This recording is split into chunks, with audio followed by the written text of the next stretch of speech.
glorious words. Thank you, Lord. Beautiful. Beautiful.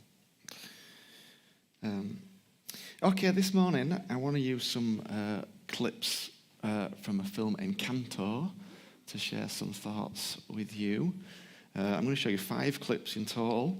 And for background, the film centres around a character called Mirabel, and Mirabel is part of the Madrigal family. And many years ago, in the script of the film, the lady who's now the grandma of the family, she's called Abuela. Something happened to her, and I won't say too much in case you watch it later on, but something happened to her, and she receives a miracle in the form of a candle. And this candle kind of gives special gifts to all the family. And in this first clip, we hear Mirabel tell some little children all about the gifts that are in the family. So this is Mirabel, and she's telling you all about her family and all about the gifts that they get. And basically, the whole village is upheld by this family and all the gifts that they've got. By the way, if you're watching it online, we can't stream these clips because of copyright, but the links to all the clips in different places on YouTube are in the description. So if you click on the links in the description, this is clip 1, you'll be able to see it. But then don't get lost in YouTube, come back, because this is bad.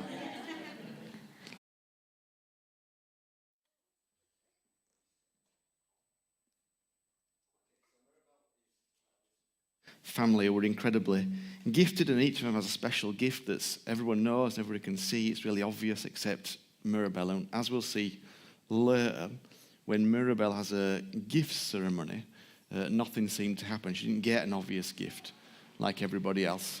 And as we'll see this, but there is actually so much about her that's just incredibly wonderful. And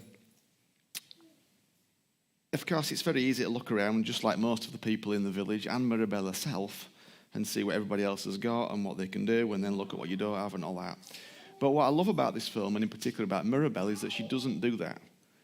It's clear she's the only one in the film without an obvious gift, but that doesn't stop her using what she does have, sharing who she is and being a part of the family as much as she can. And we'll get back to that in the next clip. But for this little bit, I want to concentrate on a couple of lines that Abuela, the grandma, sings. So she's the one that gets this miracle. That means all the kids have these gifts. That means the village is awesome. And yet she sings these words. She says the family needs to earn the miracle that somehow found us, and that work and dedication will keep the miracle burning. And I suppose a few years ago, I would have picked out those lines and highlighted them as a good thing.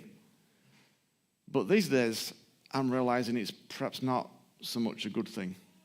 Because the family's been blessed with something incredible, but she's talking about earning something that's already been given. She says, I've got to earn the miracle that somehow found us. Why would you earn something that's already been given? Surely you're meant to enjoy it, not earn it. But what I see is plenty of people trying to earn what they've already received. So you have already received the unconditional love of the Father, and yet lots of people act like work and dedication will keep the miracle burning. But actually, you're not meant to earn something that you've already received. See, learning to receive the love of the Father, learning to accept the love of the Father is so important. Learning to rest in what He's already done instead of striving to get something you already have is a key to maturing. Maybe we've got to stop earning the miracle that's already found us. Whatever that miracle is. I mean, if you think about it, once you've earned this month's paycheck, it's earned, isn't it? You don't keep earning it, you earn next month's paycheck. You don't earn last month's paycheck because you've got it now. But yet, in lots of ways, lots of us keep trying to earn the miracles that we've already got. It might be just the fact that the love of God, but it might also be a relationship that you're blessed with. It might be a job or a role you've found. And of course, there's this sense of, well, I've got to earn it. I've got to keep earning it. Of course, you've got to keep yourself in it. And work and dedication will be helpful. But when it comes to receiving things you've already been given, you don't need to earn it. You just need to enjoy it. You've already received everything you need from the Father. He loves you. He's got you. He's there. Now it's time to enjoy it. Not worry about earning it or whether it's going to disappear or whether if you get this wrong or that wrong, it's gone. No. It's about learning to receive it. And as you'll see, Abuela's problem if you watch the whole film anyway, you'll see that Abuela's problem is that she keeps trying to earn something she's already got and then completely misses the point, instead of just learning to enjoy everything that she'd already received. Okay, in this next clip, Mirabel's cousin, little Antonio, is going to get his gift. So there's a gift ceremony where when the kids come of age, they have this little ceremony and you'll see Antonio's. But I want you to watch Mirabel in this clip, because Mirabel has gone through this ceremony, and there's some flashbacks in the clip that show you what happened. But I want you to think about her in the middle of it, knowing that when she had her ceremony, it didn't work according to what happened before.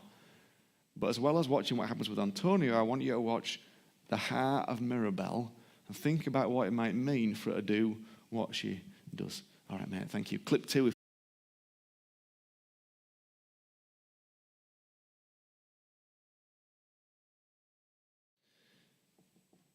That scene to me is all about the bravery, selflessness, humility, and faith Mirabel shows.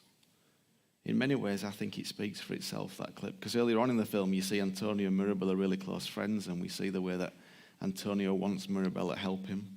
And then we see those flashbacks to when Mirabel went to get her gift and the magic disappeared. And you see that she's basically come to believe and was told that it was her fault, that something was wrong with her because she didn't get her gift.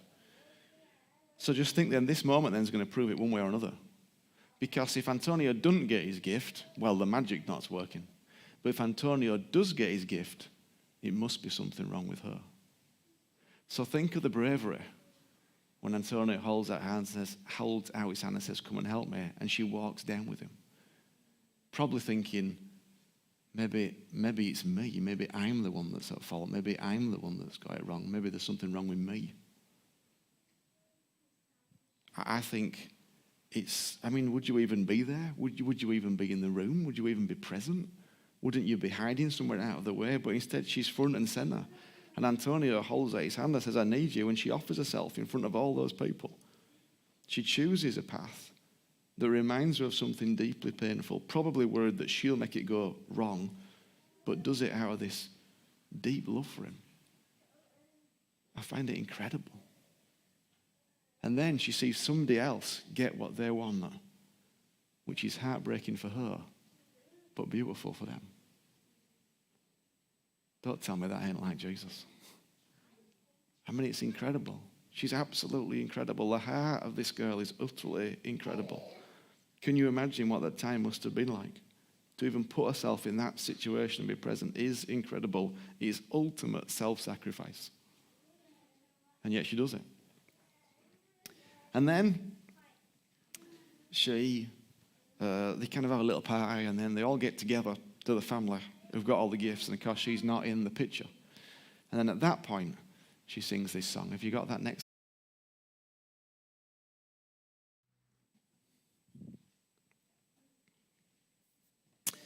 I love this song for a few reasons. Because I think it echoes a journey we all go through. She starts off, "I'm fine, I'm totally fine. I'll stand on the side as you shine." And then she starts to speak honestly and truthfully about what's on her heart. She outlines all the ways she's not like her family and all the things they can do but she can't do. And then she sings these lines: "All I need is a change. All I need is a chance. All I know is I can't stay on the side. Open your eyes, open your eyes, open your eyes." She's absolutely desperate to be seen for what she brings to be recognized. And of course, Abuela, the grandma, can only see the gifts the magic brings. She cannot see beyond the gifts the magic brings. And because no one's seen her or recognized Mirabel, then she starts to ask deeper questions. She sings these words: "Who am I inside?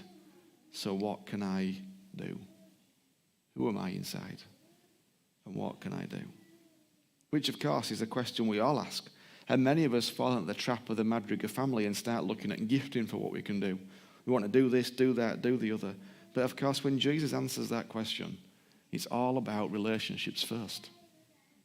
It's all about relationships first. It's about who you're relating to and how you're relating to them that's key, rather than doing anything.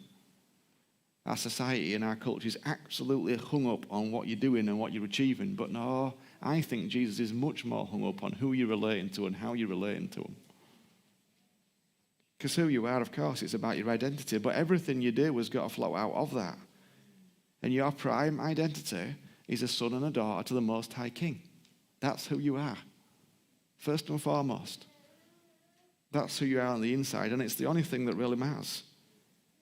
And I suppose, really, we've got to start to nail down as something we actually know as a truth and a reality in our own hearts, that is who we are.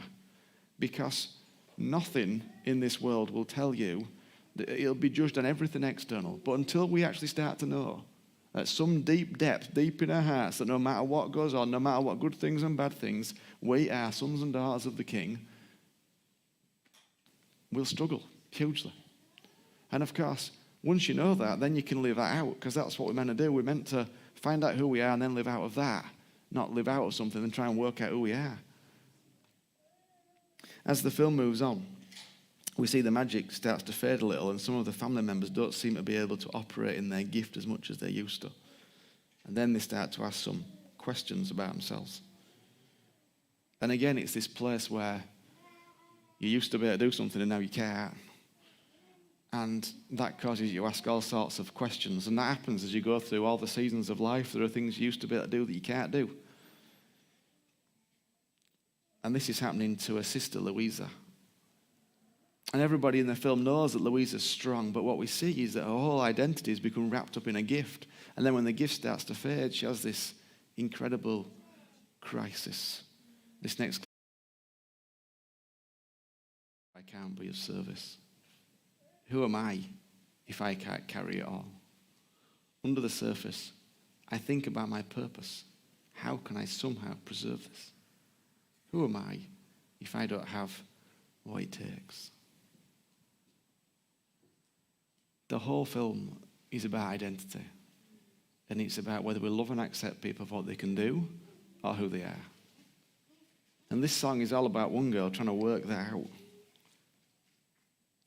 Because, of course, if you build any of your identity and purpose on what you do, then at some point what you do will fade in some way, shape, or form. And then you'll start asking the questions Louisa asks. I also wanted to show you this clip because I think at times we all feel a little like Louisa, like we're trying to hold it all together, maybe for the family, maybe for a group of friends, maybe just for ourselves. And the pressure of that, the pressure of feeling like it sits on your shoulders is huge. And you start to ask questions like she did, like, who am I if I don't have what it takes? Who am I if I can't hold it all together? But of course, again, we have to understand that there's nothing wrong in it all falling apart. Sometimes it falls apart. Okay. You were not designed to live with the pressure of holding it all together. Colossians 1:17 says, Jesus is before all things, and in him all things hold together. The problem is that we think we have to keep it all together. But it's not that us who hold it together, he holds it together. Not you. The truth is, it's only in him, in Jesus, that everything does hold together. So if something feels like it's falling apart, then the answer is not for you to stress and strain and shoulder more weight. It's for you to invite Jesus into it because he holds things together. I've learned that I've tried many times to hold things together and I've just failed miserably nearly every time. The only time it's worked is when I invited Jesus in because he actually knows how to hold it together. He actually knows what to do with it. And so whether that's you internally feeling like it's all falling apart, or you're feeling a pressure to hold the business together, or the family together, or the marriage together, or the friendship together, or whatever it is, then if the only way it can come together is if Jesus is fully in it. And when he's fully in it, then it can come together. Assuming both people want to come together if there's people involved. But maybe we've got to start inviting him into it rather than just saying we're going to put more weights on top of it. Because at some point the pressure tolls. At some point it becomes too much. Okay, I want to show you one final clip, which is basically the last song in the movie. And I'm not really going to comment on it because I think it just speaks for itself. The lyrics are on this one. I'm conscious that sometimes she sings so quick you ain't got a clue what she's on about. But this is about them all kind of coming together. But there's a character that appears called Bruno in the first clip. It was We Don't Talk About Bruno. And again, I won't say too much, but basically Bruno's gift was seeing the future. And he got misunderstood because they thought he was saying what will happen. And therefore, whatever he said would come true, and he saw negative things. Of course, he was just letting them know what was going to happen so they could do something different, but they misunderstood him. So he ends up kind of leaving the family. And you'll see Bruno come back. That's part of this song. But as you watch this clip, I'm not going to comment on it because I don't think I need to. Because I think if you listen with your spirit as well as your heart, it says everything that needs to be said about family, about togetherness, and about building on a proper foundation that is all about our own individual, unique beauty and worth, rather than any gifts we may have. All right, Luke, can you just play that last clip for us, mate? Thank you.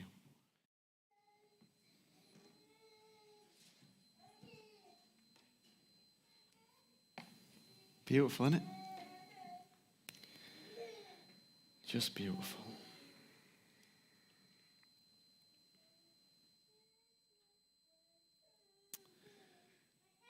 Okay. I'm not going to make any other comment on that. I think it speaks for itself. But if you want to watch the home film, I think it's only available on Disney+. So